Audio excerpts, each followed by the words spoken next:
Hi friends, welcome to ಟಾರೆಟ್ ಮೇಗುಲ್ ಚಾನಲ್ಗೆ ನಿಮಗೆಲ್ಲ ಸ್ವಾಗತ. ಸಂಪೂರ್ಣ ಕರ್ನಾಟಕದ ಇತಿಹಾಸದ ಈ ಒಂದು ಸೀರೀಸ್ ಅಲ್ಲಿ ಈಗಾಗಲೇ ನಾವು ಕರ್ನಾಟಕದ ಪ್ರಾಚೀನತೆಯನ್ನ ಮತ್ತು ಕರ್ನಾಟಕದಲ್ಲಿ ಪ್ರಾಗೈತಿಹಾಸಿಕ ಕಾಲವನ್ನ ಅಧ್ಯಯನ ಮಾಡಿ, ಅದರ ಮುಂದುವರಿದ ಭಾಗದಲ್ಲಿ ಕರ್ನಾಟಕದಲ್ಲಿ ನಂದರು ಮತ್ತು ಮೌರ್ಯರ ಬಗ್ಗೆ ಇವತ್ತಿನ ಸೆಷನ್ ಅಲ್ಲಿ ನಾವು ನೋಡ್ತಾ ಹೋಗ್ತೀವಿ. ಓಕೆ, ಈ ಮೌರ್ಯರ ಬಗ್ಗೆ ಒಂದು ಅಧ್ಯಯನ ಮಾಡ್ತಕ್ಕಂಥ ಸಂದರ್ಭದಲ್ಲಿ ಸುಮಾರು 3 ರಿಂದ 4 ಕ್ಲಾಸ್ಗಳಲ್ಲಿ ಮೌರ್ಯರ ಬಗ್ಗೆನೇ ಬೇಕಾಗ್ತದೆ. ಸೊ ಹಂಗಾಗಿ ನಾವಿಲ್ಲಿ ಕರ್ನಾಟಕದ ಇತಿಹಾಸವನ್ನ ಸ್ಟಡಿ ಮಾಡ್ತಾ ಇದೀವಿ ಅಂತಂದ್ರೆ, ಸೊ ಕರ್ನಾಟಕದಲ್ಲಿ ಮೌರ್ಯರ ಆಳ್ವಿಕೆ ಯಾವ ರೀತಿ ಇತ್ತು ಅನ್ನುವಂಥದ್ದನ್ನು ಮಾತ್ರ ನಾವು ಇಲ್ಲಿ ಕರ್ನಾಟಕಕ್ಕೆ ಸಂಬಂಧಪಟ್ಟಂತೆ ಮಾತ್ರ ನಾವಿಲ್ಲಿ ಅವರ ಮಾಹಿತಿಯನ್ನು ನೋಡ್ತಾ ಹೋಗ್ತೀವಿ. ಓಕೆ, ಸೊ ಕರ್ನಾಟಕದಲ್ಲಿ ನಂದರು ಅನ್ನುವಂಥದ್ದು ಅಂದ್ರೆ ಕರ್ನಾಟಕದಲ್ಲಿ ಮೌರ್ಯರು ಆಳ್ವಿಕೆ ಮಾಡೋದಕ್ಕಿಂತ ಮುಂಚೆ ನಂದರು ಕೂಡ ಆಳ್ವಿಕೆಯನ್ನು ಮಾಡಿದ್ರು ಅಂತೇಳಿ ಉಲ್ಲೇಖಗಳು ಸಿಗ್ತಾ ಹೋಗ್ತವೆ ಅಂತ. ಅಂದ್ರೆ ಕೋಳೂರು ಶಾಸನ ಅಂತ ಬರ್ತದ. ಈ ಕೋಳೂರು ಶಾಸನದ ಪ್ರಕಾರ ಮೌರ್ಯರಿಗಿಂತ ಮುಂಚೆ ಕರ್ನಾಟಕದ ಕೆಲವು ಭಾಗಗಳಲ್ಲಿ ನಂದರ ಆಳ್ವಿಕೆಗೆ ಒಳಪಟ್ಟಿದ್ದವು ಅಂತ ಹೇಳ್ತಾರೆ ಅಂತ. ಸೊ ಈ ನಂದರು ಆಳ್ತಕ್ಕಂತ ಸಂದರ್ಭದಲ್ಲಿ ಆಗಿನ ಕರ್ನಾಟಕವನ್ನ ಕುಂತಲ ದೇಶ ಅಂತೇಳಿ ಕರಿತಾ ಇದ್ರು ಅಂತ. ಏನಂತಿದ್ರು? ಕುಂತಲ ದೇಶ ಅಂತೇಳಿ ಕರಿತಾ ಇದ್ರು ಅಂತ. ಓಕೆ, ನಿಮ್ಗೆ ಗೊತ್ತಿರಲಿ. ಈ ನಂದ ವಂಶದ ಸ್ಥಾಪಕ ಯಾರು ಅಂತಂದ್ರೆ ಅದು ಮಹಾಪದ್ಮನಂದ ಅಂತ. ಮಹಾಪದ್ಮನಂದ ನಂದ ಸಂತತಿಯ ಸ್ಥಾಪಕ ಯಾರು? ಮಹಾಪದ್ಮನಂದ. ಇದು ಇಲ್ಲಿ ಕ್ವಶನ್ ಆಗಿದೆ. ಓಕೆ, ಈ ಮಹಾಪದ್ಮನಂದನ ಭಾರತದ ಮೊದಲ ಐತಿಹಾಸಿಕ ದೊರೆ ಅಂತೇಳಿ ಗುರುತಿಸ್ತಾರೆ. ಭಾರತದ ಮೊದಲ ಐತಿಹಾಸಿಕ ದೊರೆ ಯಾರು ಅಂತಂದ್ರೆ ಅದು ಮಹಾಪದ್ಮನಂದ ಅಂತ. ಓಕೆ, ಈತ ಭಾರತದ ಸಾಕಷ್ಟು ಪ್ರದೇಶಗಳಲ್ಲಿ ಆಳ್ವಿಕೆಯನ್ನು ಮಾಡ್ತಕ್ಕಂಥದ್ದ. ಓಕೆ, ಕ್ರಿಸ್ತಶಕ ಸುಮಾರು 1500ರ ಒಂದು ಸಿಂಗಿರಾಜ್ಯ ಪುರಾಣ ಅಂತೇಳಿ ಒಂದು ಕಾವ್ಯ ಬರ್ತದೆ. ಆ ಸಿಂಗಿರಾಜ್ಯ ಪುರಾಣದಲ್ಲಿ ಪಟ್ಟದಕಲ್ಲಿನ ಕೆಲವೊಂದಿಷ್ಟು ಒಂದು ಇತಿಹಾಸವನ್ನ ತಿಳಿಸ್ತಕ್ಕಂಥ ಸಂದರ್ಭದಲ್ಲಿ ಅಲ್ಲಿ ಅವರೊಂದು ಮಾಹಿತಿಯನ್ನ ಅಲ್ಲಿ ಉಲ್ಲೇಖ ಅಲ್ಲಿ ಸಿಗ್ತದೆ. ಏನಂತಂದ್ರೆ, ಈ ಪ್ರದೇಶ ನವನಂದರಿಂದ ಆಳಲ್ಪಟ್ಟಿತ್ತು ಅನ್ನುವಂಥದ್ದು ಈ ಸಿಂಗಿರಾಜ್ಯ ಪುರಾಣದಲ್ಲಿ ಉಲ್ಲೇಖ ಇರುವುದರಿಂದ ನಂದರು ಕೂಡ ಕರ್ನಾಟಕದಲ್ಲಿ ಆಳ್ವಿಕೆ ಮಾಡಿದ್ರು ಅನ್ನುವಂಥ ಉಲ್ಲೇಖಗಳು ಅಲ್ಲಿ ಸಿಗ್ತಾ ಹೋಗ್ತವೆ. ಓಕೆ, ಇದಿಷ್ಟು ನಿಮಗೆ ಇಲ್ಲಿ ಗೊತ್ತಿರ್ಬೇಕಾಗ್ತದ. ಈ ನಂದ ಸಂತತಿಯ ಸ್ಥಾಪಕ ಯಾರು ಅಂತಂದ್ರೆ ಮಹಾಪದ್ಮನಂದ ಅಂತ. ಓಕೆ, ನೆಕ್ಸ್ಟ್ ನೋಡಿ, ಇದಾದ ನಂತರ ಆ ಕರ್ನಾಟಕ ನೋಡಿ, ಈ ನಂದ ಸಂತತಿಯ ಕೊನೆಯ ದೊರೆ ಯಾರು ಅಂತಂದ್ರ ಅದು ಧನನಂದ ಅಂತ ಬರ್ತಾನೆ. ಯಾರು? ನಂದ ಸಂತತಿಯ ಕೊನೆಯ ದೊರೆ ಯಾರು? ಧನನಂದ ಅಂತ. ಓಕೆ, ಈ ಧನನಂದ ಅಂತಕ್ಕಂಥದ್ದನ್ನ ಯಾರು ಮಾಡ್ತಾರೆ? ಈ ಮೌರ್ಯ ಸಾಮ್ರಾಜ್ಯದ ಯಾರು? ಚಂದ್ರಗುಪ್ತ ಮೌರ್ಯ ಅಂತ. ಚಂದ್ರಗುಪ್ತ ಮೌರ್ಯ ಅಂತ. ಈಗಾಗಲೇ ಇರೋ ಆಸ್ಥಾನದಲ್ಲಿ ಒಬ್ಬ ಪ್ರಸಿದ್ಧ ಮಂತ್ರಿ ಯಾರು ಅಂತಂದ್ರೆ ಕೌಟಿಲ್ಯ. ಓಕೆ, ಕೌಟಿಲ್ಯ. ಈ ಕೌಟಿಲ್ಯ ಈ ನಂದ ಸಂತತಿಯಲ್ಲಿ ಇದ್ದ ಅಂತ ಹೇಳ್ತಾರೆ. ಇಲ್ಲಿ ಧನನಂದನಿಂದ ಅಲ್ಲಿ ಕೌಟಿಲ್ಯ ಅಪಮಾನಕ್ಕೆ ಒಳಗಾಗಿ ಆತ ಏನ್ ಮಾಡ್ತಾನೆ, ಮತ್ತೆ ಒಂದು ಕಾಡಿನ ಪ್ರದೇಶಕ್ಕೆ ಹೋಗಿ ಒಬ್ಬ ಸಾಮಾನ್ಯ ವ್ಯಕ್ತಿಯನ್ನ ಒಬ್ಬ ರಾಜನನ್ನಾಗಿ ಪರಿವರ್ತಿಸಿ ಕೌಟಿಲ್ಯ ಏನ್ ಮಾಡ್ತಾನೆ, ಆ ಧನನಂದನ ಮೇಲೆ ದಾಳಿ ಮಾಡಿ ಈ ನಂದ ಸಂತತಿಯನ್ನ ಸಂಪೂರ್ಣವಾಗಿ ನಾಶ ಮಾಡಿ ಒಂದು ಹೊಸ ಸಾಮ್ರಾಜ್ಯವನ್ನು ಸ್ಥಾಪನೆ ಮಾಡ್ತಾನೆ. ಅದುವೇ ಯಾವುದು ಅಂತಂದ್ರೆ ಮೌರ್ಯ ಸಾಮ್ರಾಜ್ಯ ಅಂತೇಳಿ ಗುರುತಿಸ್ತಾರೆ. ಓಕೆ, ಸೊ ಕರ್ನಾಟಕದ ಭಾಗಗಳನ್ನ ಆಳಿದ ಮೊದಲ ರಾಜ್ಯವಂಶ ಯಾರು ಅಂತಂದ್ರೆ ಅದು ಮೌರ್ಯರು ಅಂತೇಳಿ ಇಲ್ಲಿಂದ ನಮಗೆ ಸಾಕಷ್ಟು ಅಲ್ಲಿ ಸಾಕ್ಷ್ಯಾಧಾರಗಳು ಸಿಗ್ತಾ ಹೋಗ್ತವೆ. ಓಕೆ, ಈ ಮೌರ್ಯರು ಅಂತ ಬಂದಾಗ ಈ ಮೌರ್ಯ ಸಾಮ್ರಾಜ್ಯದ ಸ್ಥಾಪಕ ಯಾರು ಅಂತಂದ್ರೆ ಅದು ಚಂದ್ರಗುಪ್ತ ಮೌರ್ಯ ಅಂತೇಳಿ ಗುರುತಿಸ್ತೇವೆ. ಚಂದ್ರಗುಪ್ತ ಮೌರ್ಯ. ಓಕೆ, ಕ್ರಿಸ್ತಪೂರ್ವ 323ರಲ್ಲಿ ಈ ಮೌರ್ಯ ಸಾಮ್ರಾಜ್ಯ ಸ್ಥಾಪನೆ ಆಗ್ತದೆ. ಓಕೆ, ಈ ಒಂದು ಟೈಮಲ್ಲಿ ಇದೇ ಸಮಯದಲ್ಲಿ ಏನಾಯ್ತು ಅಂತಂದ್ರೆ ಕ್ರಿಸ್ತಪೂರ್ವ 298 ಈ ಅವಧಿಯಲ್ಲಿ ಏನಾಯ್ತು ಅಂತಂದ್ರೆ ಮಗಧ ರಾಜ್ಯದಲ್ಲಿ ಭೀಕರ ಒಂದು ಬರಗಾಲ ಉಂಟಾಗ್ತೈತಿ ಅಂತೇಳಿ ಭವಿಷ್ಯವನ್ನ ನುಡಿಸ್ತಾರೆ. ಏನು? ಮಗಧ ಸಾಮ್ರಾಜ್ಯದಲ್ಲಿ. ಓಕೆ, ಈ ಮಗಧ ಸಾಮ್ರಾಜ್ಯದಲ್ಲಿ ಸುಮಾರು 12 ವರ್ಷಗಳ ಕಾಲ ಒಂದು ಭೀಕರ ಬರಗಾಲ ಬೀಳ್ತದೆ ಅನ್ನುವಂಥದ್ದು ಅಲ್ಲಿ ಯಾರು? ಈ ಚಂದ್ರಗುಪ್ತ ಮೌರ್ಯನಿಗೆ ಗೊತ್ತಾಗ್ತದೆ. ಸೊ ಇದರಿಂದ ಮನನೊಂದ ಚಂದ್ರಗುಪ್ತ ಮೌರ್ಯ ಏನ್ ಮಾಡ್ತಾನೆ ಅಂತಂದ್ರೆ ಈತ ತನ್ನ ಎಲ್ಲಾ ಅಧಿಕಾರವನ್ನ ಯಾರು ಬಿಟ್ಕೊಡ್ತಾನೆ? ನೆಕ್ಸ್ಟ್ ಬಿಂದುಸಾರನೇ, ಅವನ ಮಗನಾಗಿರ್ತಕ್ಕಂತಹ ಬಿಂದುಸಾರಗೆ ಪಟ್ಟಾಭಿಷೇಕ ಮಾಡಿ ಚಂದ್ರಗುಪ್ತ ಮೌರ್ಯ ಏನ್ ಮಾಡ್ತಾರೆ ಅಂತಂದ್ರೆ ಇಲ್ಲಿಂದ ಏನ್ ಮಾಡ್ತಾನೆ? ಸನ್ಯಾಸತ್ವವನ್ನು ಸ್ವೀಕಾರ ಮಾಡ್ಕೋತಾರೆ. ಈ ಸನ್ಯಾಸತ್ವವನ್ನು ಸ್ವೀಕಾರ ಮಾಡ್ಕೊಂಡು ಆತ ದಕ್ಷಿಣ ಭಾರತದ ಕಡೆ ಬರ್ತಾನೆ ಅನ್ನುವಂಥದ್ದು. ಹೌದಾ? ದಕ್ಷಿಣ ಭಾರತಕ್ಕೆ ಬರ್ತಾನೆ. ಯಾರು? ಜೈನ ಗುರು ಯಾರ ಜೊತೆ ಬರ್ತಾನೆ? ಜೈನ ಗುರು ಭದ್ರಬಾಹು ಅಂತೇಳಿ ಕರೀತಾರೆ. ಭದ್ರಬಾಹು ಇವರ ಜೊತೆಗೆ ಕರ್ನಾಟಕದ ಎಲ್ಲಿ ಬರ್ತಾರೋ ಶ್ರವಣ ಬೆಳಗೋಳಕ್ಕೆ ಬರ್ತಾರೆ ಅನ್ನುವಂಥದ್ದು. ಶ್ರವಣ ಬೆಳಗೋಳ. ಈ ಶ್ರವಣ ಬೆಳಗೊಳಕ್ಕೆ ಬಂದು ಅಲ್ಲಿ ಸಲ್ಲೇಖನ ವೃತ್ತವನ್ನ ಕೈಗೊಳ್ತಾರೆ. ಸಲ್ಲೇಖನ ವೃತ್ತವನ್ನು ಕೈಗೊಂಡು ಅಲ್ಲಿ ಇವರು ಕೈವಲ್ಯ ಆಗ್ತಕ್ಕಂಥದ್ದು. ಓಕೆ, ಸಲ್ಲೇಖನ ವೃತ್ತ ಅಂತ ಕರೀತಾರೆ. ಸೊ ಅಲ್ಲಿ ಇವರು ಏನ್ ಮಾಡ್ತಾರೆ, ಒಂದು ಚಂದ್ರಗಿರಿ ಬಸದಿಯನ್ನ ಕೂಡ ಅಲ್ಲಿ ನಿರ್ಮಾಣ ಮಾಡ್ತಾರೆ. ಸೊ ಇವತ್ತು ಕೂಡ ಅಲ್ಲಿ ಕವಟಪುರ ಅಥವಾ ಚಂದ್ರಗಿರಿ ಪರ್ವತ ಅಂತೇಳಿ ಕೂಡ ಕರೀತಾರೆ. ಹೌದಾ? ಸೊ ಅಲ್ಲಿ ಇವರು ಏನ್ ಮಾಡ್ತಾರೆ, ಒಂದು ಸಲ್ಲೇಖನ ವೃತ್ತವನ್ನು ಕೈಗೊಂಡು ಅಲ್ಲಿ ಕೈವಲ್ಯ ಆಗ್ತಕ್ಕಂಥದ್ದು. ಓಕೆ, ಈ ಸಲ್ಲೇಖನ ವೃತ್ತ ಅಂತಂದ್ರೆ ಏನು? ಸಲ್ಲೇಖನ ವೃತ್ತ ಅಂತಂದ್ರೆ ದಿನೇ ದಿನೇ ಏನ್ ಮಾಡೋದು, ಆಹಾರವನ್ನ ಕ್ಷೀಣಿಸುತ್ತಾ ಕಡಿಮೆ ಮಾಡ್ತಾ ಸಂಪೂರ್ಣವಾಗಿ ಒಂದು ದಿನ ಆಹಾರವನ್ನ ತ್ಯಾಗ ಮಾಡಿ ಅಲ್ಲಿ ಮಾಡೋದು, ದೇಹವನ್ನ ತ್ಯಾಗ ಮಾಡುವುದು ಅಂತ. ಓಕೆ, ಇದು ಈ ರೀತಿ ಸಲ್ಲೇಖನ ವೃತ್ತವನ್ನು ಕೈಗೊಂಡು ಈ ಚಂದ್ರಗುಪ್ತ ಮೌರ್ಯ ಕೈವಲ್ಯನಾಗ್ತಕ್ಕಂಥದ್ದು. ಸೊ ಇವತ್ತಿ ಕೂಡ ಅಲ್ಲಿ ಚಂದ್ರಗಿರಿ ಪರ್ವತ ಅಂತೇಳಿ ಕರಿತಾ ಬರ್ತಾರೆ. ಓಕೆ, ಇದಿಷ್ಟು ನಿಮಗೆ ಇಲ್ಲಿ ಗೊತ್ತಿರ್ಬೇಕಾಗ್ತದ. ಈ ಎಲ್ಲಾ ಮಾಹಿತಿ ಕೂಡ ಅಂದ್ರೆ ಈ ಮೌರ್ಯ ಸಾಮ್ರಾಜ್ಯ ಕರ್ನಾಟಕಕ್ಕೆ ಒಂದು ಲಿಂಕ್ ಇದೆ ಅಂತ ನಮಗೆ ಇಲ್ಲಿ ಗೊತ್ತಾಗ್ತಾ ಬರ್ತದೆ. ಹೌದಾ?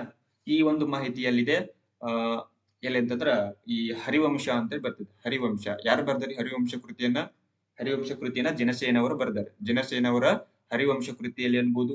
ಅದಾದ ನಂತರ ಯಾವುದು ವಡ್ಡಾರಾಧನೆ ಕೃತಿ, ವಡ್ಡಾರಾಧನೆ ಕೃತಿ, ವಡ್ಡಾರಾಧನೆ ಬರೆದವರು ಯಾರು? ಶಿವಕೋಟ್ಯಾಚಾರ್ಯ. ನಂತರ ಇನ್ನೊಂದು ಯಾವುದು? ಪರಿಶಿಷ್ಟ ಪರ್ವನ ಅಂತ ಬರ್ತದೆ. ಪರಿಶಿಷ್ಟ ಪರ್ವನ ಯಾರು ಬರೆದಿದ್ದಾರೆ ಇದನ್ನ? ಪರಿಶಿಷ್ಟ ಪರ್ವತನ ಇದು ಹೇಮಚಂದ್ರನ ಪರಿಶಿಷ್ಟ ಪರ್ವನ. ಈ ಮೂರು ಕೃತಿಗಳಲ್ಲಿ ಏನಾಗಿದೆ, ಚಂದ್ರಗುಪ್ತ ಮೌರ್ಯ ದಕ್ಷಿಣದ ಶ್ರವಣ ಬೆಳಗೊಳಕ್ಕೆ ಬಂದು ಸಲ್ಲೇಖನ ವೃತ್ತವನ್ನು ಕೈಗೊಂಡು ಆತ ಕೈವಲ್ಯನಾಗ್ತಾನೆ ಅನ್ನುವಂತಹ ಮಾಹಿತಿ ಈ ಮೂರು ಕೃತಿಗಳೊಂದಿಗೆ ಕೂಡ ನಮ್ಗೆ ಸಿಗ್ತಾ ಹೋಗ್ತದೆ. ಓಕೆ, ಇದಾದ ನಂತರ ಬಿಂದುಸಾರನ ಆಳ್ವಿಕೆ ಆದ ನಂತರ ಅಲ್ಲಿ ಯಾರು ಬರ್ತಾರೆ? ಅಶೋಕ ಆಳ್ವಿಕೆಗೆ ಬರ್ತಕ್ಕಂಥದ್ದು. ಬಿಂದುಸಾರ ಕ್ರಿಸ್ತ ಪೂರ್ವ 298ರಲ್ಲಿ ಅಧಿಕಾರಕ್ಕೆ ಬರ್ತಾನೆ. 298ರಲ್ಲಿ ಅಧಿಕಾರಕ್ಕೆ ಬಂದು ಅವರು ವಿ ಎಸ್ ಸ್ಮಿತ್ ಅವರು ಹೇಳ್ತಾರೆ. ವಿ ಎಸ್ ಸ್ಮಿತ್ ಅವರು ಏನ್ ಹೇಳ್ತಾರೆ ಅಂತಂದ್ರೆ, ಚಂದ್ರಗುಪ್ತ ಮೌರ್ಯ ಉತ್ತರ ಭಾರತವನ್ನು ಗೆದ್ರೆ ಬಿಂದುಸಾರನ ದಿಗ್ವಿಜಯಗಳು ದಕ್ಷಿಣಕ್ಕೆ ಸೀಮಿತವಾಗಿದ್ದವು ಅಂತ. ಸೊ ದಕ್ಷಿಣಕ್ಕೆ ಸೀಮಿತವಾಗಿದ್ದವು ಅಂತಂದ್ರೆ ಕರ್ನಾಟಕದಲ್ಲಿಯೇ ಆಳ್ವಿಕೆ ಇತ್ತು ಅಂತೇಳಿ ನಮ್ಗೆ ಇಲ್ಲಿ ಉಲ್ಲೇಖಗಳು ಸಿಗ್ತಾ ಹೋಗ್ತವೆ ಅಂತ. ಓಕೆ, ದಕ್ಷಿಣದ ಅದಕ್ಕೆ ಇತಿಹಾಸಕಾರ ತಾರನಾಥ್ ಅವರು ಹೇಳ್ತಾರೆ, ದಕ್ಷಿಣದಲ್ಲಿ 16 ರಾಜ್ಯಗಳನ್ನ ಆತ ಬಿಂದುಸಾರ ವಶಪಡಿಸಿಕೊಂಡಿದ್ದ ಅಂತ ಹೇಳ್ತಾರೆ. ಅದರಲ್ಲಿ ಕೊಯಮತ್ತೂರ್ ಅನ್ಬೋದು, ಕೆನರಾ ಅನ್ಬೋದು, ದಕ್ಷಿಣ ಪರ್ಯಾಯದ್ವೀಪ ಅನ್ಬೋದು, ತಿರುನಲ್ವೇಲಿ, ಅದೇ ರೀತಿಯಾಗಿ ಕರ್ನಾಟಕದ ಮೈಸೂರು ಮತ್ತು ಕೊಡಗಿನ ಭಾಗಗಳಲ್ಲಿ ಕೂಡ ಇವರು ವಶಪಡಿಸಿಕೊಂಡಿದ್ರು ಅಂತ ಹೇಳ್ತಾರೆ. ಹೌದಾ? ಅಷ್ಟೇ ಅಲ್ಲದೆ ಶಿಕಾರಿಪುರದ 12ನೇ ಶತಮಾನದ ಒಂದು ಶಾಸನ ಏನ್ ಹೇಳುತ್ತೆ ಅಂತಂದ್ರೆ, ಭೀಮಾ ನದಿ ಮತ್ತು ಭೀಮಾ ನದಿ ಮತ್ತು ವೇದಾವತಿ ನದಿ, ಇವೆರಡೂ ನದಿಗಳ ನಡುವಿನ ಪ್ರದೇಶ ಮೌರ್ಯರ ಪ್ರಾಂತ್ಯವಾಗಿತ್ತು ಅಂತ ಹೇಳ್ತಾರೆ. ಭೀಮಾ ನದಿ ಮತ್ತು ವೇದಾವತಿ ನದಿಗಳ ನಡುವಿನ ಪ್ರದೇಶ ಮೌರ್ಯರ ಪ್ರಾಂತ್ಯವಾಗಿತ್ತು ಅನ್ನುವಂಥದ್ದು ಶಿಕಾರಿಪುರದ 12ನೇ ಶತಮಾನದ ಒಂದು ಅಲ್ಲಿ ಶಾಸನಗಳಲ್ಲಿ ಉಲ್ಲೇಖ ಇರತಕ್ಕಂಥದ್ದು. ಹೌದಾ? ಈ ಬಿಂದುಸಾರ ನಂತರ ಅಧಿಕಾರಕ್ಕೆ ಬಂದವರು ಯಾರು ಅಂತಂದ್ರೆ ಅಶೋಕ ಮಹಾಶಯ ಅಂತ. ಅಶೋಕ ಮತ್ತು ಈ ಶಾಸನಗಳು ಮತ್ತು ಕರ್ನಾಟಕಕ್ಕೂ ಒಂದು ಅವಿನಾಭಾವ ಸಂಬಂಧ ಅಂತ ಹೇಳ್ಬೋದು. ಯಾಕಂತಂದ್ರ ಅಶೋಕ ಅಂತಂದ್ರೆ ಅದು ಶಾಸನಗಳಿಗೆ ಫೇಮಸ್. ಸೊ ಭಾರತದ ಶಾಸನಗಳ ಪಿತಾಮಹ ಅಂತೇಳಿ ಅದು ಅಶೋಕನನ್ನ ಕರಿತಾ ಹೋಗ್ತಾರೆ. ಹೌದಲ್ವಾ? ಈ ಅಶೋಕ ಸಾಕಷ್ಟು ದೇಶದ ತುಂಬಾ ಸಾಕಷ್ಟು ನೂರಾರು ಆತನ ಶಾಸನಗಳು ಬರ್ತವೆ, ನಮ್ಗೆ ಅಲ್ಲಿ ಸಿಗ್ತವೆ. ಸೊ ಹಂಗಾಗಿ ಕರ್ನಾಟಕದಲ್ಲಿಯೂ ಕೂಡ ಆ ಅಶೋಕನ 17 ಶಾಸನಗಳು ಸಿಗ್ತವೆ. ಅಶೋಕನ 17 ಶಾಸನಗಳಲ್ಲಿ ಸಿಗ್ತಾ ಹೋಗ್ತವೆ. ಕೆಲವೊಂದಿಷ್ಟು ಪುಸ್ತಕಗಳಲ್ಲಿ 14 ಶಾಸನಗಳು ಅಂತ ಇದಾವ. ಅದರಲ್ಲಿ 3 ಶಾಸನಗಳು ಇದಾವ, ಒಂದೇ ರೀತಿಯಾಗಿದಾವ. ಸೊ ಅದನ್ನ ಏನ್ ಮಾಡ್ತಾರೆ, 14ನೇ ಶಾಸನಗಳು ಅಂತೇಳಿ ಕನ್ಸಿಡರ್ ಮಾಡ್ತಾರೆ. ಒಟ್ಟು 14 ಶಾಸನಗಳು 5 ಜಿಲ್ಲೆಗಳಲ್ಲಿ 9 ಸ್ಥಳಗಳಲ್ಲಿ ಇಲ್ಲಿ ಕಂಡು ಬರ್ತಕ್ಕಂಥದ್ದು. ಈ ಅಶೋಕನ ಶಾಸನಗಳು ಯಾವ ಭಾಷೆಯಲ್ಲಿದ್ದಾವೆ ಅಂತ ಪ್ರಶ್ನೆ ಆಗಿದೆ. ಯಾವ ಭಾಷೆ ಅಂತಂದ್ರೆ ಅದು ಪ್ರಾಕೃತ ಭಾಷೆಯಲ್ಲಿ ಇರ್ತಕ್ಕಂಥದ್ದು. ಅಶೋಕನ ಶಾಸನಗಳು ಯಾವ ಭಾಷೆಯಲ್ಲಿ ಇದಾವ ಅಂತಂದ್ರೆ ಪ್ರಾಕೃತ ಭಾಷೆ. ಯಾವ ಲಿಪಿ ಅಂತಂದ್ರೆ ಬ್ರಾಹ್ಮಿ ಲಿಪಿಯಲ್ಲಿ ಇರ್ತವೆ. ಬ್ರಾಹ್ಮಿ ಲಿಪಿ ಪ್ರಾಕೃತ ಭಾಷೆಯಲ್ಲಿ ಅಶೋಕನ ಶಾಸನಗಳು ಕಂಡುಬರ್ತವೆ. ಓಕೆ, ಇನ್ನು ಮೌರ್ಯ ಸಾಮ್ರಾಜ್ಯದ ದಕ್ಷಿಣದ ಗಡಿ ಯಾವುದು ಹೋಗಿತ್ತಂತಂದ್ರ ತುಂಗಭದ್ರಾ ನದಿ. ಈ ತುಂಗಭದ್ರಾ ನದಿ ಇವ್ರದ್ದು ದಕ್ಷಿಣದ ಗಡಿಯಾಗಿತ್ತು. ದಕ್ಷಿಣದ ಪ್ರಾಂತ್ಯ ಯಾವುದು ಹೋಗಿತ್ತಂತಂದ್ರ ಸುವರ್ಣಗಿರಿ ಕೂಡ ದಕ್ಷಿಣ ಪ್ರಾಂತ್ಯವಾಗಿತ್ತು, ಅಥವಾ ಅದಕ್ಕೆ ಕನಕಗಿರಿ ಅಂತೇಳಿ ಕೂಡ ಕರೀತಾರೆ. ಕನಕಗಿರಿ. ಹೌದಾ? ಮೌರ್ಯ ಸಾಮ್ರಾಜ್ಯದ ದಕ್ಷಿಣ ಪ್ರಾಂತ್ಯ ಯಾವುದಾಗಿತ್ತು? ಸುವರ್ಣಗಿರಿ ಅಥವಾ ಕನಕಗಿರಿ ಅನ್ನುವಂಥದ್ದು. ದಕ್ಷಿಣದ ಗಡಿ ಯಾವುದಾಗಿತ್ತು ಅಂತಂದ್ರೆ ತುಂಗಭದ್ರಾ ನದಿ. ಹೌದಾ? ಅದಷ್ಟಲ್ಲದೆ ಅಶೋಕ ಮಹಾಶಯ ಇವರು ಬೌದ್ಧ ಧರ್ಮಕ್ಕೆ ಹೆಚ್ಚಿನ ರಾಜ್ಯಾಶ್ರಯವನ್ನು ಕೊಡ್ತಾ ಬರ್ತಾರೆ. ಸೊ ಬೌದ್ಧ ಧರ್ಮವನ್ನು ಪ್ರಚಾರ ಮಾಡ್ಲಿಕ್ಕೆ ಅಥವಾ ಸಾಕಷ್ಟು ಕ್ರಮಗಳನ್ನ ಕೈಗೊಳ್ತಾರೆ. ಅದರಲ್ಲೂ ಕೂಡ ಬೌದ್ಧ ಧರ್ಮ ಪ್ರಚಾರ ಮಾಡ್ಲಿಕ್ಕೆ ಕರ್ನಾಟಕಕ್ಕೆ ಅವರು ಕೆಲವೊಂದಿಷ್ಟು ಅವರು ಕಳಿಸಿಕೊಡ್ತಾರೆ. ಇದು ಉದಾಹರಣೆಗೆ ನೋಡಿ, ಇಲ್ಲಿ ಮಹಿಷ್ ಮಂಡಲ ಅಂತ ಕರೀತಾರೆ. ಅಂದ್ರೆ ಮಹಿಷ್ ಮಂಡಲ ಅಂತಂದ್ರೆ ಈಗಿನ ಮೈಸೂರು. ಓಕೆ, ಈ ಮೈಸೂರಿಗೆ ಏನ್ ಮಾಡ್ತಾರೆ, ಹೆಂಡತಿ ಮಹಾದೇವಿಯನ್ನು ಕೂಡ ಕಳಿಸಿದ ಅಂತ ಹೇಳ್ತಾರೆ. ಅದೇ ರೀತಿಯಾಗಿ ಬನವಾಸಿಗೆ ರಕ್ಷಿತನನ್ನು ಕಳಿಸಿದ ಅಂತ. ಹೌದಾ? ಅಂದ್ರೆ ಕರ್ನಾಟಕ ಕೂಡ ಮೌರ್ಯ ಸಾಮ್ರಾಜ್ಯ ಕೂಡ ಒಂದು ಆಳ್ವಿಕೆ ಇದ್ದಿದ್ದು ನಮ್ಗೆ ಉಲ್ಲೇಖಗಳು ಸಿಕ್ ಬರ್ತವೆ. ಹೌದಾ? ಯಾರು ಮಹಿಷ್ ಮಂಡಲಕ್ಕೆ ಮಹಾದೇವಿಯನ್ನು ಕಳಿಸಿದ್ರೆ ಬನವಾಸಿಗೆ ರಕ್ಷಿತನನ್ನು ಕಳಿಸಿದ ಅಂತ ಹೇಳ್ತಾರೆ. ಹೌದಾ? ನೆಕ್ಸ್ಟ್ ನೋಡಿ, ಇನ್ನ ಅಶೋಕನ ಶಾಸನಗಳು ಅಂತ ಬಂದಾಗ ಪ್ರಮುಖವಾಗಿ ನೋಡಿ ಕಲಬುರ್ಗಿಯ ಸನ್ನತಿ ಎಂಬಲ್ಲಿ ಕಲಬುರ್ಗಿಯ ಸನ್ನತಿ ಎಂಬಲ್ಲಿ ಶಾಸನಗಳು ಸಿಕ್ಕಿದಾವ. ಸೊ ಇಲ್ಲಿ ಬೌದ್ಧ ಸ್ತೂಪಗಳು ಅನ್ಬೋದು, ಬೌದ್ಧ ಸ್ತೂಪಗಳು ಮತ್ತು ಅಶೋಕನ ಶಾಸನಗಳು ಎರಡೂ ಒಂದೇ ಕಡೆ ಕಂಡು ಬಂದಿದೆ ಎಲ್ಲಿ ಅಂತಂದ್ರೆ ಸನ್ನತಿಯಲ್ಲಿ. ಹೌದಾ? ಅದಷ್ಟೇ ಅಲ್ಲದೆ ಕನಗನಹಳ್ಳಿ ಎಂಬಲ್ಲಿ ಒಂದು ಕೂಡ ಸ್ತೂಪ ಸಿಕ್ಕಿದೆ ಅಶೋಕನ ಸಂಬಂಧಪಟ್ಟಂತೆ. ಕನಗನಹಳ್ಳಿಯಲ್ಲಿ ಅಲ್ಲಿ ಏನಂತ ಹೇಳಿದರೆ ರಾಣ್ಯೋ ಅಶೋಕ ಅಂತ ಉಲ್ಲೇಖ ಇದೆ. ರಾಣ್ಯೋ ಅಶೋಕ ಅಂತಂದ್ರೆ ಏನು? ರಾಜ ಅಶೋಕ ಅಂತ ಉಲ್ಲೇಖ ಐತಿ. ರಾಜ ಅಶೋಕ ಅಂತ ಅರ್ಥ. ಹೌದಾ? ರಾಜ ಅಶೋಕ ಅನ್ನುವಂಥದ್ದು ಉಲ್ಲೇಖ ಇದೆ. ಓಕೆನಾ? ಅದಾದ ನಂತರ ರಾಯಚೂರಿನ ಮಸ್ಕಿ ಶಾಸನ ಅನ್ಬೋದು. ಹೌದಾ? ಈ ಮಸ್ಕಿ ಶಾಸನ ಕೂಡ ಅಷ್ಟೇ ಇಂಪಾರ್ಟೆಂಟ್. ರಾಯಚೂರಿನ ಮಸ್ಕಿ ಶಾಸನ 1915ರಲ್ಲಿ ಚಾರ್ಲ್ಸ್ ಬೇಡೆನ್ ಅವರು ಏನ್ ಮಾಡ್ತಾರೆ, ಅದನ್ನ ಈ ಮಸ್ಕಿ ಶಾಸನವನ್ನ ಪತ್ತೆ ಹಚ್ಚತಕ್ಕಂಥದ್ದು. ಸೊ ಇದು ಬಹಳ ಇಂಪಾರ್ಟೆಂಟ್ ಆಗಿರ್ತಕ್ಕಂಥ ಶಾಸನ. ಯಾಕಂತಂದ್ರ ಭಾರತ ದೇಶದ ತುಂಬೆಲ್ಲ ಸಾಕಷ್ಟು ಶಾಸನಗಳು ಸಿಗ್ತಾ ಹೋದ್ವು. ಬಟ್ ಅವು ಯಾರ ಕಾಲದ್ದು, ಯಾರ ರಚನೆ ಮಾಡಿದ್ದು ಶಾಸನಗಳು ಅನ್ನುವಂಥದ್ರಲ್ಲಿ ಕನ್ಫ್ಯೂಷನ್ ಇತ್ತು ಯಾರಿಗೆ? ಇತಿಹಾಸಕಾರರಿಗೆ. ಸೊ ಅಂತ ಸಂದರ್ಭದಲ್ಲಿ 1915ರಲ್ಲಿ ಯಾರು ಚಾರ್ಲ್ಸ್ ಬೇಡೆನ್ ಅವರು ಈ ಮಸ್ಕಿ ಶಾಸನವನ್ನ ಪತ್ತೆ ಹಚ್ಚಿ ಅವರು ಬ್ರಾಹ್ಮಿ ಲಿಪಿಯನ್ನ ಓದ್ತಾರಲ್ಲ, ಅವಾಗ ಅದರಲ್ಲಿ ಏನು ಉಲ್ಲೇಖ ಇತ್ತಂತಂದ್ರೆ ದೇವನಾಂ ಪ್ರಿಯದರ್ಶಿ ಅಶೋಕಸ್ ಅನ್ನುವಂತಹ ಉಲ್ಲೇಖ ಇತ್ತು. ದೇಶದ ತುಂಬೆಲ್ಲ ಸಾಕಷ್ಟು ಶಾಸನಗಳು ಸಿಗ್ಬೋದು, ಬಟ್ ಅದರಲ್ಲಿ ಯಾವ ರೀತಿ ಉಲ್ಲೇಖ ಇತ್ತು ಅಂದ್ರೆ ದೇವನಾಂ ಪ್ರಿಯದರ್ಶಿ ಅನ್ನುವಂಥದ್ದು ಮಾತ್ರ ಉಲ್ಲೇಖ ಇತ್ತು. ಬಟ್ ಪೂರ್ತಿಯಾಗಿ ದೇವನಾಂ ಪ್ರಿಯದರ್ಶಿ ಯಾರು ಅನ್ನೋದು ಅಲ್ಲಿ ಇತಿಹಾಸಕಾರ ಕನ್ಫ್ಯೂಸ್ ಇತ್ತಲ್ಲ. ಬಟ್ ಆ ಸಮಯದಲ್ಲಿ ಏನಾಯ್ತು, ಮಸ್ಕಿ ಶಾಸನದಲ್ಲಿ ದೇವನಾಂ ಪ್ರಿಯದರ್ಶಿ ಅಶೋಕಸ್ ಅನ್ನುವಂತಹ ಉಲ್ಲೇಖವಿತ್ತು. ಸೊ ಎಲ್ಲೆಲ್ಲಿ ದೇವನಾಂ ಪ್ರಿಯದರ್ಶಿ ಬಿರುದು ಐತಲ್ಲ, ಆ ಎಲ್ಲಾ ಶಾಸನಗಳು ಕೂಡ ಅಶೋಕನಿಗೆ ಸಂಬಂಧಪಟ್ಟಿದ್ವು ಅನ್ನುವಂಥದ್ದು ಸಿಗ್ತಾ ಹೋಗ್ತದೆ. ಹೌದಾ? ಸೊ ಈ ಮಸ್ಕಿ ಶಾಸನದಲ್ಲಿ ದೇವನಾಂ ಪ್ರಿಯದರ್ಶಿ ಅಶೋಕಸ್ ಅನ್ನುವಂತಹ ಉಲ್ಲೇಖ ಇದ್ದು, ಈ ಅಶೋಕನ ಸಂಪೂರ್ಣ ಒಂದು ಬಿರುದನ್ನು ಹೊಂದಿರತಕ್ಕಂಥ ಶಾಸನ ಯಾವುದು ಅಂತಂದ್ರೆ ಅದು ಮಸ್ಕಿ ಶಾಸನ ಅನ್ಬೋದು. ಓಕೆ, ಅದೇ ರೀತಿ ಬಳ್ಳಾರಿ ಜಿಲ್ಲೆಯ ಉದಯಗುಳ್ಳಂ, ನಿಟ್ಟೂರು ಇಲ್ಲೆಲ್ಲ ಆತನ ಶಾಸನಗಳು ಕಂಡು ಬರ್ತವೆ. ಅದೇ ರೀತಿಯಾಗಿ ಬಹಳ ಇಂಪಾರ್ಟೆಂಟ್ ಏನಂತಂದ್ರೆ ಕೊಪ್ಪಳ ಜಿಲ್ಲೆಯ ಪಾಲ್ಕಿಗುಂಡ ಅಂತ ಬರ್ತದೆ. ಹೌದಾ? ಕೊಪ್ಪಳ ಜಿಲ್ಲೆಯ ಪಾಲ್ಕಿಗುಂಡ ಮತ್ತು ಗವಿಮಠ. ಅದೇ ರೀತಿ ಚಿತ್ರದುರ್ಗ ಜಿಲ್ಲೆಯ ಸಿದ್ದಾಪುರ ಅನ್ಬೋದು, ಜಟಿಂಗ ರಾಮೇಶ್ವರ ಅನ್ಬೋದು ಮತ್ತು ಬ್ರಹ್ಮಗಿರಿ, ಇಲ್ಲಿ ಈತನ ಶಾಸನಗಳು ಕಂಡು ಬರ್ತವೆ. ಹೌದಾ? ಈ ಬ್ರಹ್ಮಗಿರಿ ಶಾಸನ ಸಿಗ್ತದೆ. ಈ ಬ್ರಹ್ಮಗಿರಿ ಶಾಸನ ಇದರ ಶಿಲ್ಪಿ ಯಾರು ಅಂತಂದ್ರ ಚಪ್ಪಡ ಅಂತೇಳಿ ಗುರುತಿಸ್ತಾರೆ. ಬ್ರಹ್ಮಗಿರಿ ಶಾಸನ ಇದರ ಶಿಲ್ಪಿ ಯಾರು? ಚಪ್ಪಡ. 1897ರಲ್ಲಿ ಯಾರು? BL ರೈಸ್ ಅವರು ಇದನ್ನ ಪತ್ತೆ ಹಚ್ತಾರೆ. ಸೊ ಕರ್ನಾಟಕದಲ್ಲಿ ಪತ್ತೆಯಾದ ಅಶೋಕನ ಮೊದಲ ಶಾಸನ ಯಾವುದು ಅಂತಂದ್ರ ಅದು ಬ್ರಹ್ಮಗಿರಿ ಶಾಸನ ಅಂತೇಳಿ ಗುರುತಿಸ್ತಾರೆ. ಹೌದಾ? ಯಾವುದು? ಬ್ರಹ್ಮಗಿರಿ ಶಾಸನ. ಹೌದಾ? ಸುವರ್ಣಗಿರಿಯಿಂದ ಆರ್ಯ ಪುರಾತನ ಮಹಾಮಾತ್ರರ ವಚನಾನುಸಾರ ಇಸಲದ ಮಹಾಮಾತ್ರರಿಗೆ ಆರೋಗ್ಯವನ್ನ ವಿಚಾರಿಸಲು ಬರೆದ ಶಾಸನ ಅಂತ ಹೇಳ್ತಾರೆ ಈ ಬ್ರಹ್ಮಗಿರಿ ಶಾಸನವನ್ನ. ಸೊ ಇಸಿಲ ಅನ್ನುವಂತಹ ಪದ ಕಂಡು ಬಂದಿದೆ ಇಲ್ಲಿ, ಇಸಿಲ ಅನ್ನುವಂಥದ್ದು. ಸೊ ಇಸಿಲ ಅಂತ ಒಂದು ಪಟ್ಟಣ ಅಂತೇಳಿ ಗುರುತಿಸ್ತಾರೆ. ಪಟ್ಟಣ. ಮತ್ತೆ ಇದೊಂದು ಕನ್ನಡ ಪದ. ಇದು ಇಸಿಲ ಅನ್ನೋದು ಒಂದು ಕನ್ನಡ ಪದ. ಇಸಿಲ ಅಂತಂದ್ರೆ ಇದರ ಅರ್ಥ ಏನಾಗುತ್ತೆ? ಕೋಟೆಯೊಳಗಿನ ಊರು ಅಂತ. ಕೋಟೆಯೊಳಗಿನ ಊರು ಅನ್ನುವಂಥದ್ದು. ಹೌದಾ? ಈ ರೀತಿಯಾಗಿ ಬ್ರಹ್ಮಗಿರಿ ಶಾಸನ ಕೂಡ ನಮ್ಮ ಕರ್ನಾಟಕದ ಚಿತ್ರದುರ್ಗ ಜಿಲ್ಲೆಯಲ್ಲಿ ಕಂಡು ಬಂದಿರತಕ್ಕಂಥದ್ದು.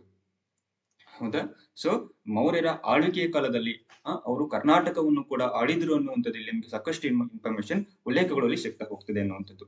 ಸೊ ಇದಿಷ್ಟು ಮೌರ್ಯ ಸಾಮ್ರಾಜ್ಯ ಅಂತೇಳಿ ಗುರುತಿಸ್ತೇವೆ ನಾವು. ಓಕೆ, ಕರ್ನಾಟಕದಲ್ಲಿ ನಂದ ಸಾಮ್ರಾಜ್ಯದ ಸ್ಥಾಪಕ ಯಾರು? ಮಹಾಪದ್ಮನಂದ. ನಂದರ ಕೊನೆಯ ದೊರೆ ಯಾರು ಅಂತ ಪ್ರಶ್ನೆಗಿತ್ತು ಒಂದ್ಸಲ. ಯಾರಾಗಿರ್ತದ? ಧನನಂದ ಅನ್ನುವಂಥದ್ದು. ಓಕೆ, ಇದನ್ನ ಚಂದ್ರಗುಪ್ತ ಮೌರ್ಯ ಸೋಲಿಸಿ ಏನ್ ಮಾಡ್ತಾನೆ? ಮೌರ್ಯ ಸಾಮ್ರಾಜ್ಯವನ್ನ ಸ್ಥಾಪನೆ ಮಾಡ್ತಕ್ಕಂಥದ್ದು. 323ರಲ್ಲಿ ಯಾವುದು? ಮೌರ್ಯ ಸಾಮ್ರಾಜ್ಯದಲ್ಲಿ ಸ್ಥಾಪನೆ ಆಗ್ತಕ್ಕಂಥದ್ದು. ಹೌದಾ? ಈತ ಏನ್ ಮಾಡ್ತಾರೆ? ಕರ್ನಾಟಕಕ್ಕೆ ಶ್ರವಣ ಬೆಳಗೊಳಕ್ಕೆ ಬಂದು ಸಲ್ಲೇಖನ ವ್ರತವನ್ನು ಕೈಗೊಂಡು ಅಲ್ಲಿ ಕೈವಿಲಯ ಆಗ್ತಕ್ಕಂಥದ್ದು. ಯಾರ ಜೊತೆ ಬರ್ತಾರೆ? ಜೈನ ಮುನಿ ಭದ್ರಬಾಹು ಇವರ ಜೊತೆ ಬರ್ತಾರೆ. ಹೌದಾ? ಅದಾದ ನಂತರ ಅಶೋಕ ಪ್ರಾಕೃತ ಭಾಷೆ ಬ್ರಾಹ್ಮಿ ಲಿಪಿಯಲ್ಲಿ ಈತನ ಶಾಸನಗಳು ಒಟ್ಟು 14 ಶಾಸನಗಳಲ್ಲಿ ಕಂಡು ಬರ್ತವೆ. ಹೌದಾ? ಇವರ ದಕ್ಷಿಣ ಪ್ರಾಂತ್ಯ ಯಾವುದಾಗಿತ್ತು? ಸುವರ್ಣಗಿರಿ ಅನ್ನುವಂಥದ್ದು. ಹೌದಾ? ಸೊ ಕಲಬುರಗಿಯ ಸನ್ನತಿ, ಕನಗನಹಳ್ಳಿ, ರಾಯಚೂರಿನ ಮಸ್ಕಿ ಶಾಸನ, ಹೌದಾ? ಬಳ್ಳಾರಿ ಜಿಲ್ಲೆ ಉದಯಗುಳಂ, ನಿಟ್ಟೂರು ಮತ್ತು ಕೊಪ್ಪಳ ಜಿಲ್ಲೆಯ ಪಾಲ್ಕಿಗುಂಡ ಮತ್ತು ಗವಿಮಠ ಅನ್ಬೋದು. ಹೌದಾ? ಚಿತ್ರದುರ್ಗ ಜಿಲ್ಲೆಯ ಯಾವುದು ಸಿದ್ದಾಪುರ, ಜಟಿಂಗರಾಮೇಶ್ವರ ಮತ್ತು ಬ್ರಹ್ಮಗಿರಿ. ಇಲ್ಲಿ ಅಶೋಕನಿಗೆ ಸಂಬಂಧಪಟ್ಟಂತ ಶಾಸನಗಳು ಸಿಗ್ತಾ ಹೋಗ್ತಕ್ಕಂಥದ್ದು. ಸೊ ಇದಿಷ್ಟು ಕರ್ನಾಟಕದಲ್ಲಿ ನಂದರು ಮತ್ತು ಮೌರ್ಯರ ಬಗ್ಗೆ ಒಂದು ಸಂಕ್ಷಿಪ್ತ ಮಾಹಿತಿ ಆಗಿರ್ತದ. ನೆಕ್ಸ್ಟ್ ಏನಪ್ಪ ಅಂದ್ರೆ ಕರ್ನಾಟಕ ಇತಿಹಾಸ ಆರಂಭವ ಯಾವುದು ಅಂತಂದ್ರೆ ಶಾತವಾಹನರಿಂದ ಅಂತ. ಶಾತವಾಹನರು. ಈ ಶಾತವಾಹನರು ದಕ್ಷಿಣ ಭಾರತವನ್ನು ಆಳಿದ ಮೊದಲ ರಾಜವಂಶ ಅಂತೇಳಿ ಗುರುತಿಸ್ತಾರೆ. ಅದನ್ನ ಶಾತವಾಹನರನ್ನ. ಅದಾದ ನಂತರ ಕರ್ನಾಟಕವನ್ನು ಆಳಿದ ಮೊದಲ ಮನೆತನ ಯಾವುದು ಅಂತಂದ್ರೆ ಅದು ಕದಂಬರು ಅನ್ನುವಂಥದ್ದು. ಕದಂಬರು. ಸೊ ಕರ್ನಾಟಕವನ್ನು ಆಳಿದ ಕನ್ನಡದ ಮೊದಲ ಮನೆತನ ಯಾವುದು ಅಂತಂದ್ರೆ ಕದಂಬರು ಅಂತ ಗುರುತಿಸ್ತೀವಿ. ಸೊ ನೆಕ್ಸ್ಟ್ ಕ್ಲಾಸ್ ಅಲ್ಲಿ ಏನ್ ಮಾಡೋಣ, ಶಾತವಾಹನರ ನಂತರ ಕದಂಬರು, ಈ ರೀತಿಯಾಗಿ ನಾವಿಲ್ಲಿ ಸಂಪೂರ್ಣ ಸಿರೀಸ್ ಅನ್ನು ಕಂಪ್ಲೀಟ್ ಮಾಡೋಣ. ಅಲ್ಲಿವರೆಗೆ ಮತ್ತೆ ಸಿಗೋಣ ನೆಕ್ಸ್ಟ್ ಕ್ಲಾಸ್ ಅಲ್ಲಿ. Take care, by.